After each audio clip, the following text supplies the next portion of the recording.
Yo guys, what's up? It's the Schiller back here. We're doing a little bit of another YouTube video. We're going to be breaking down BetNFT. We got two of the founders here. Super excited to talk with them. We got Shane and Steve. Guys, do you want to do a quick kind of intro for each of you guys, and then we'll jump into the project itself? Yeah, man. So, hey, thanks for having us on, Sheila. Love your work, by the way. So I'm Shane. I'm one of the co-founders. I'm the head of the business. I do all the dirty work and deal with all I won't say the dirty devs. I mean, they give you a headache, that's for sure, but we'll give them some praise at the moment. Yeah, man. So I'm the kind of the back end of the business. And Steve, yeah, you. What do you do? Yeah, I'm Steve. Good as little as possible, mostly. Now I look after just all the marketing, just look after Discord and Twitter, and organise all our partnerships and things we've got coming up. So yeah, that's basically my part of the business. All the good. Hey, and you're a co-founder as well, man. So yeah, hey, listen, that's a huge part. Huge part. Okay, so you guys are focusing on doing digital Greyhound racing. Just kind of give me a general overview of what this is going to be. Is it just something where you're going to be able to pay to race different Greyhounds? Is it something that you have to buy and have like the NFT of to be able to participate? What's kind of some of the basics? Yeah, so basically, you'll need to purchase an NFT to race. Although we do have a rental system in the white paper, which we will bring in at some point as well. So you can actually rent off other players if you don't want to purchase an NFT, or if it's outside your budget. At least you get to try the game out. It's really in concept. It's simple. You grab a Greyhound, you race it, you win money out of the prize pools. There'll be a lot of different classes, and we'll touch on some things about bloodlines later on. And from there, obviously, breeding is a very big part of this game as well. So we will have a very limited Genesis pool, which we can go into more depth later on. But the first min is just Genesis Greyhounds, which will, on average, always have better statistics than bred Greyhounds. So for us, we'll have a limited Genesis pool that we'll release slowly, and then all the rest of the pool that for the players to get will have to come from people who breed.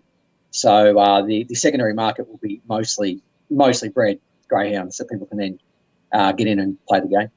Okay, awesome. So when we kind of just jump on the site here, if you click the minting button, you get brought to this other page where it says limited to 2,000 BetNFT Greyhounds, minted randomly across all of the bloodlines and the rarities. G1, 5%, G2, 15%, G3, 30%, and then G4 is 50%. And I know that you guys haven't minted yet, but talk to me kind of about why you guys decided for this initial mint here, going with the 2,000 NFT number.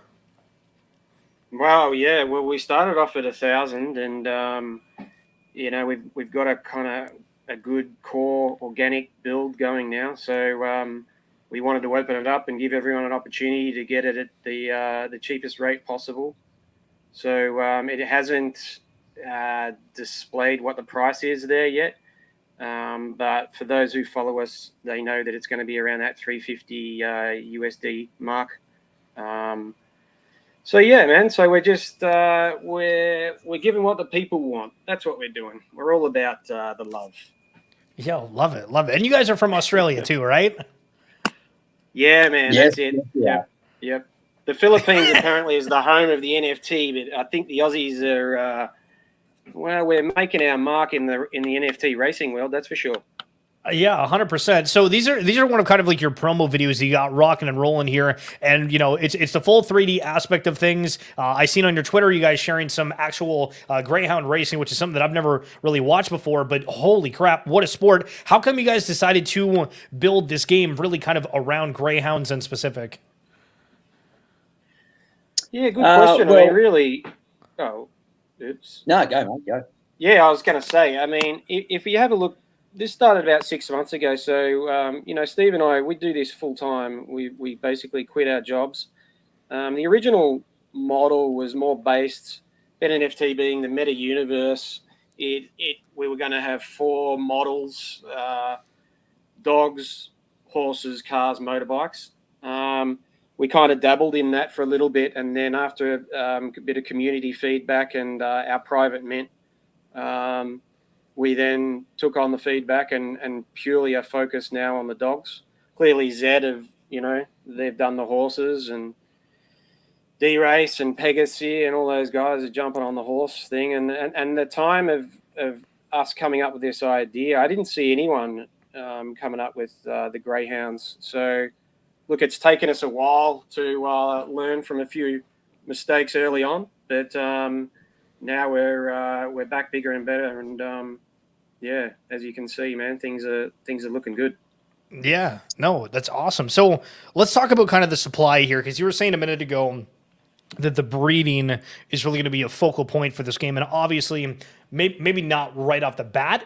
I think people would probably look at it and be like, okay, when's the next mint for these? Because I'm assuming there's going to be some changes for the ones that are minted versus the ones that are bred. But you have kind of the breakdown here of the max supply for the G1, which is the Blacktop at 2,100. For the Zoom Top G2, max supply of 6,300. For the G3 of Tem Lee, max supply of 12,600. And then G4, half your luck with a max supply 21,000 for a full rounded number of 42,000. But we know the first mint here is going to be 2,000 of all of them. So as we're kind of progressing here, and as we're kind of looking at what the future holds, how often do you think that you're going to have these mints moving forward? Yeah, well, as per the roadmap, we hope to have our first one, mid-March, hopefully. Just iron out a few little last issues. And from there, we've got our next mint within 30 days of the first. And then again, the next one, then as you'll go through the white paper, you'll see that it resorts to the tiered system. Again, we're looking at around that 30 days. Yeah, so we hope, you give all those figures there, and we hope, maybe 6,000 dogs might be out there the time the races start going. Yo, love it. And then for the breeding here, so breeding greyhounds, all NFTs created by BetNFT will be able to breed offspring when the game is developed. Offspring can be sold on the open market and are fully owned by the breeding female's owner. The owners and males will be able to charge stud fees accordingly.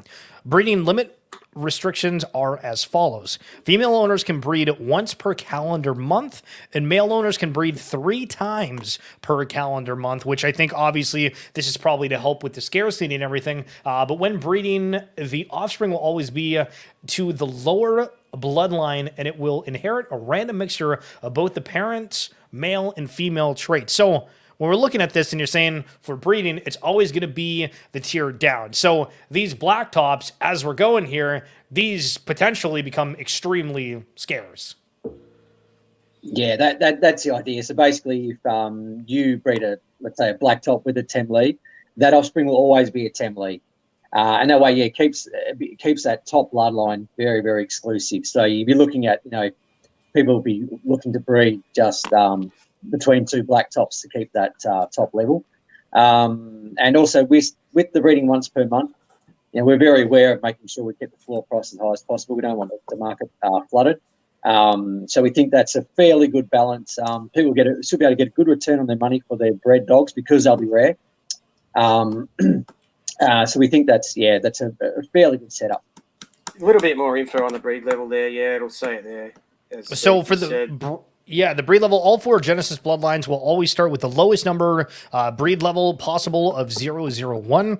The lower the number, the better the breed level. And when breeding a male and a female, the breed levels get added together to form a new higher number breed level for the offspring. When breeding 2 different bloodlines together, the offspring will always inherit the lower bloodline, which is super interesting here. So a Genesis G1 breeds with a Genesis G2. The offspring will be a G2. And then another example, a Genesis G3 breeds with another Genesis G3. The offspring will be a G3. So love the references on there. I think that's super cool. But ultimately, a lot of people are wondering, hey, what about player earnings? This is supposed to be kind of like a play to earn game. So going through this, you guys have multiple different aspects for it, from participating in races, breeding, trading the Greyhounds, and a whole bunch of other things listed here. So just kind of walk me through everything that's on here and what are kind of the perks and how you guys see kind of this flushing out.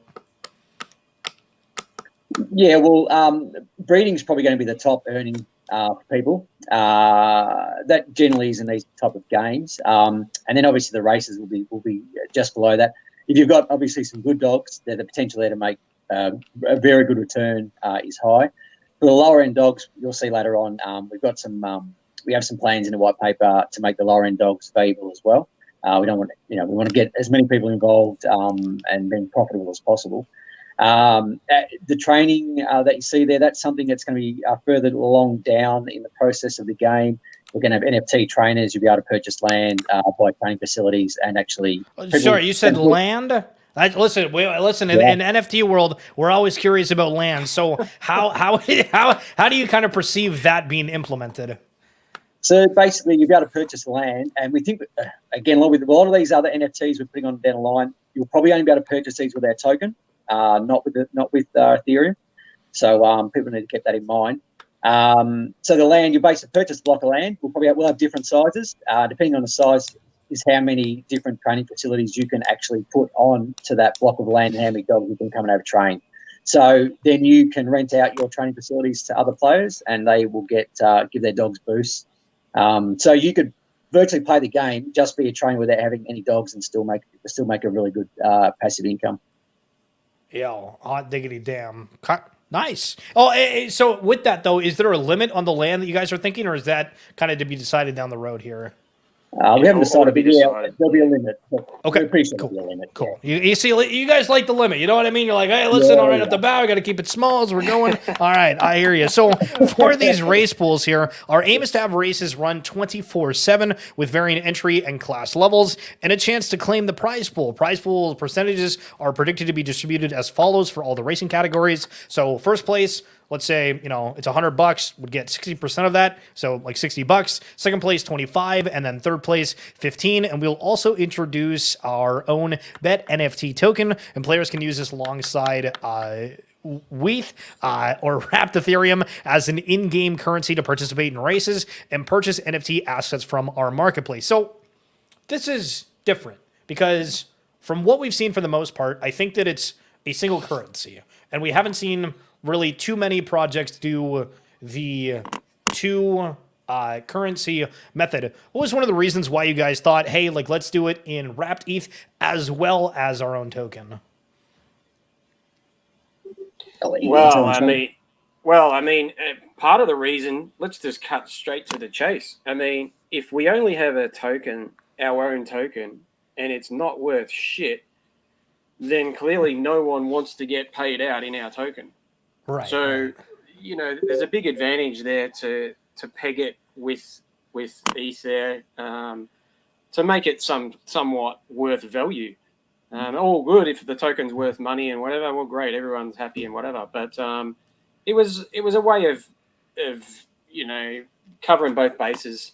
It gives we want our community to clearly buy the token, and we're going to give advantages of holding the token. But we felt that it was definitely the way to go to have both. Yeah, and we thought, and as you know, Sheila, the problem is with the one token system is that the volatility can be just ridiculous. Where at least with Ethereum, people can always race with Ethereum and be satisfied that the volatility is not going to be too much for holding even Ethereum in a wallet. It just takes the risk where they can spread it out. They can just hold some of our tokens, some Ethereum, and if the volatility of the goes wild, and if we have any bear market, at least they've still got something that they'll feel much more comfortable holding. And on top of that, the token actually gives us a very good system into running with some rentals, with some scholarships, where we can have free races where they can win a small amount of our tokens as well. So we think it just works really well. We think it's a safe system. Yeah, I'm a huge fan of that, and I know that kind of in my earlier days of like kind of NFT coverage, if you will, that I always was like, hey, like these people are coming out with their own token. There's, it's cool, but if it doesn't end up having that interest or that level, like there's a chance that a product that's really really good has a chance of not being successful just purely based off of the metrics kind of around it. And so I love the idea that you guys went with this. So you guys are doing digital Greyhound racing tournaments as well as special event races. So this is a whole lot of stuff. So I'm going to let you guys break down for me. What are some of these special events that you ultimately kind of plan to do here? Well, yes, obviously, there's these games rely on simple class systems, which we'll have in place. But outside of that, just to give more variety and just to make more dogs more valuable or more chance to win, so we'll have specific bloodline races. So only certain bloodlines obviously can go into that. We can go down to like things like breed level races, sex races, and we also have our reverse racing. I don't know if we told you about this, Sheila. So basically, I don't think anyone else is doing this. So basically, you'll get paid out. You want to keep your slow dogs, put it this way, because you'll get paid by running last in these races. What? So banger there. The one with visual racing is that you can do these kind of things, that sort of normal racing. Yeah, so you'll get paid. So the bottom three will get paid out. And we envision having big tournaments where these reverse racing have, streamed on Twitch and so on. Yo, that's going to be so gas. Yo, everybody's screaming. Yo, suck. Man. Yeah, exactly. It's going to be a long race seeing the dogs going. We'll put them over the short distances. 100%. I mean, you guys are also going to be adding here the naming of NFTs, and so this is something that I'm like kind of 50-50 on when other collections do it, right? Because I know for like CyberKong's ecosystem, for I think potentially House of Warlords and several other ones, including Hashmask, there's the opportunity for you to name it, and I think that it's kind of cool, but it's just like an NFT that's kind of sitting in your wallet, where with this, when you're able to name them, you are able to, kind of cheer on the one that you named. So how far kind of into the game launch do you think that the ability to name is going to be out? And what do you guys think is going to be some of the first names that are scooped up?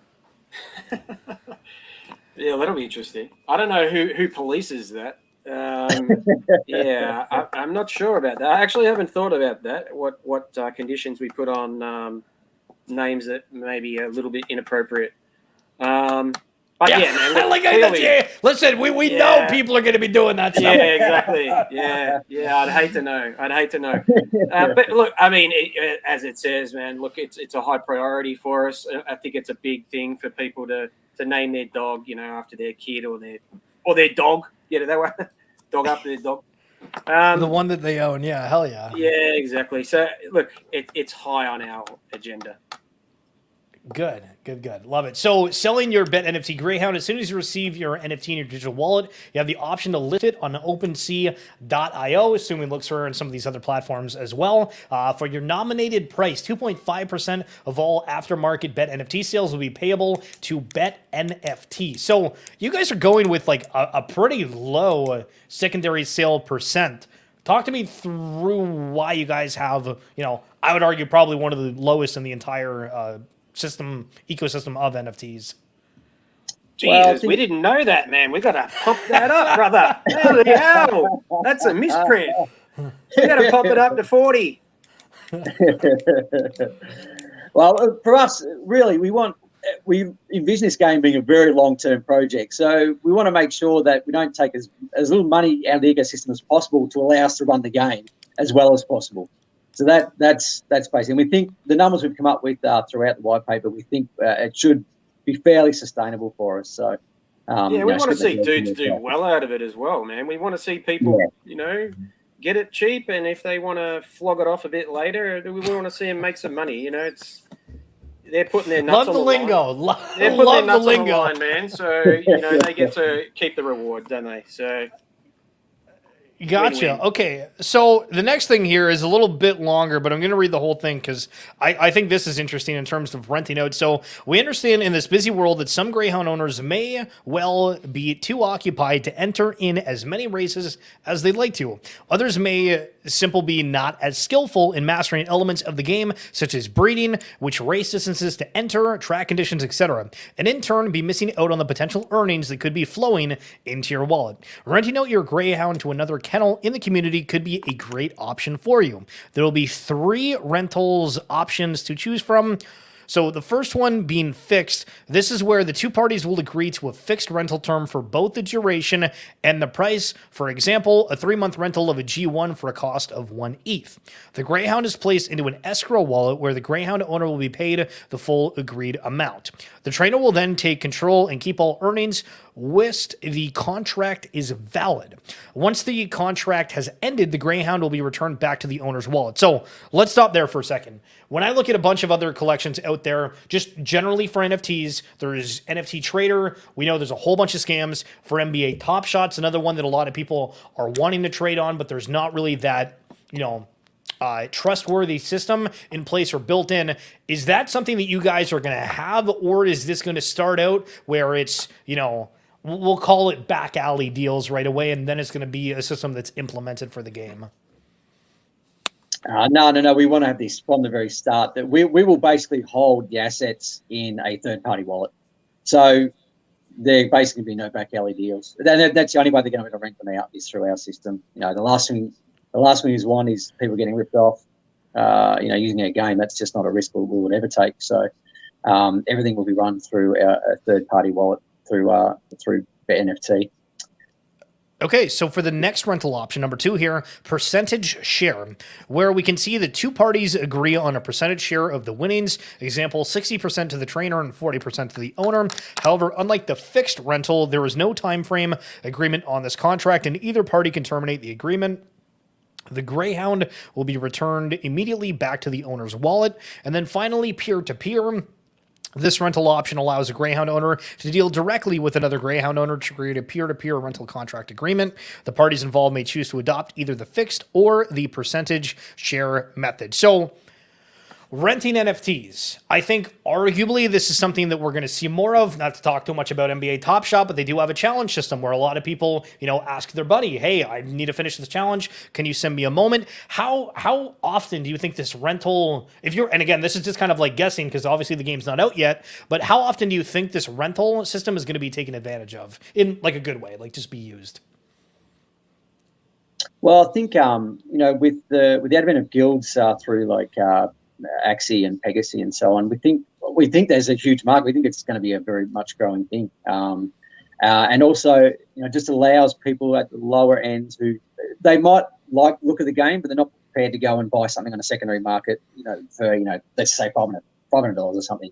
So they can go and rent a Greyhound for $20, have a few races with it, see if they like it, see if they can work it out, and then decide from there. Personally, I think it's probably going to be. I think more and more projects will take on this sort of this way of doing business. I think there's a lot to be said for it. It seems to be huge in the Philippines. Yeah, that's the for Axie Infinity. That's one for sure. Yep. Yeah, man, it seems like there's communities that kind of literally live off playing these games. So, well, that's the cool thing with play to earn, right? Like there is like a whole lot of people that are kind of relying on an income, and I know that Voxies is also wanting to introduce this, as well as several other games where I think like Guild of Guardians is another one. And it's just it's kind of cool to see everything that's happening within the space and the different genres that's coming out, right? Those other ones are something that you have to participate in the game, where these ones, let the dog grace, you're vibing. So for the retirement here, we will be having an option for users that have a Greyhound that isn't performing to their expectations or have one that's getting a little old to retire. They'll be sent off to BetNFT's 5-star doggy retirement resort for love and nurture till their days end. Well, there's the 10 dogs. If you guys ever played that, reminding me of doggy daycare. Retirements will be automatically compensated with BetNFT tokens pinned into their MetaMask wallet, equivalent to the racing class they've been entering into. We will also be offering to those who choose to send their doggy into retirement the option of entering into a random draw to win a Genesis dog. These will be held once we reach a cumulative amount of retirees. We hope these options will help keep the market from being overpopulated, floor prices high, and give players a helping hand with some in-game currency to buy back in. Minimum race entries to be determined to qualify for this option will apply. So with the breakdown here for the kind of retirements, I mean, I guess kind of like same question here. How often do you think this is going to be used, similar to the renting model? Is this something you think people are going to have to use within the first month if they end up racing like crazy? Is it only if they find out their dog's bad? But if their dog's bad, they want to enter those special races because you want them to be last. Like, there's a lot of different things that you guys have built into this. So how do you see retirements of these dogs kind of playing into your ecosystem? I think, so I was just going to say early on, I don't think anyone will be retiring probably within the first 6 months of the game. I mean, I don't think it'd be worth it. I mean, even if you've got a slow dog, you can still breed it and probably get your money back within a couple of months regardless. So it'll be more, it's more a long-term thing. It's probably more, exactly. It's probably more down the, when you've had the offspring, you start breeding, and then you end up with something down the line that's not doing too much. But, I mean, even then, the cool thing about some of the things we've got there is that, as mentioned, man, if it's shit, chuck it in the race that comes last. Go last. So, there's other options out there to keep you from retirement. But, man, if you've had enough, send a little fella or little doggy. Well, they call them bitches. They got to be careful. Send that bitch to retirement. So when we're talking about the BetNFT tokenomics side of things, this is kind of where things get a little bit more interesting, because then people obviously dive into the tokenomics and see how it's going to overall play within the ecosystem. But you guys also have the wrapped ETH as part of it. So always kind of in the back of the mind when we're looking at this. For the tokenomics, we have 220 million tokens being released. For the team, it's 18%, advisors 8%, private 10%, public 24%, and then 10% for the development. So it's interesting because we do see a lot of projects that are, having tokens specifically for the team and having that as one of their main payment methods, along with the mint themselves, depending on the situation. So for you guys, how quickly do you think that these 220 million tokens are going to enter the ecosystem? Well, first of all, let's be honest here. That is an old chart that hasn't been upgraded. Okay. Because man, if you do your maths there, it adds up to 90%. So just saying, that's an oldie.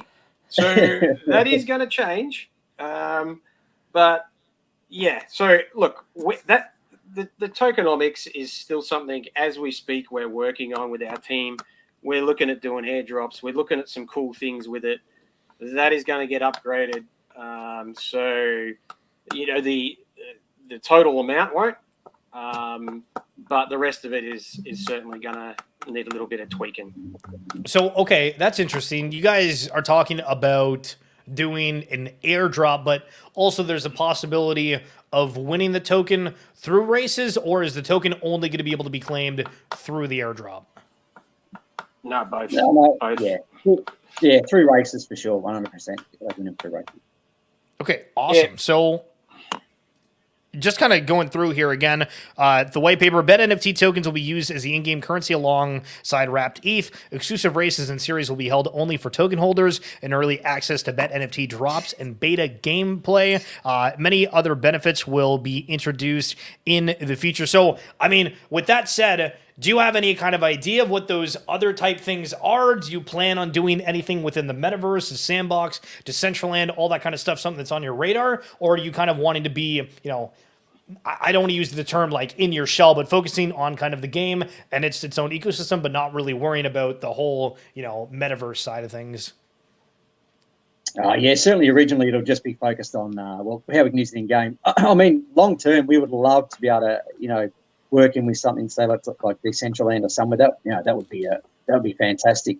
But for us, it's not a narrator at the moment. We've got too many other things to think about. So, so basically, tokens, as mentioned before, there'll be exclusive NFTs. You'll only be able to buy their tokens. So maybe we might do something like the land. You can only buy that with their tokens. There'll be exclusive races, and we'll do some big tournaments where you can only enter with their tokens, and they will have big bonus prize pools, sort of compared to the Wrapped Ethereum races. The token allows us to have tournaments that can have really good bonus prizes to make them quite attractive to enter. And then plus on top of that, obviously we'll have early access. People who hold the tokens can have early access to our drops as well. And we'll spread the community as well as we go along, and find some other ways of making them even more useful. Love it. All right. Well, I think we're getting close to wrapping things up here. Guys, if you're tuning into the video right now and you're interested in following them on Twitter, it's just at BetNFT Run on Twitter. And you guys have a Discord, all that other good stuff. But ultimately, my final question here, because I got to ask, do we know if a PFP is in the work? Are we getting the profile? Are we getting the dog? Is that something that we'll have to figure out? Because listen, that's what we're dying for over here. Well, we've heard from a good source. Yo, listen. If you are watching right now and you're interested in BetNFT having a PFP, throw it down in the comments. Yeah. Let them know that's what the hype is all about. But that's it for me. Guys, seriously, thanks so much for coming on, and we'll chat super soon. Awesome. Chill up. Thanks, mate. See you, mate. Bye. Cheers. See you guys.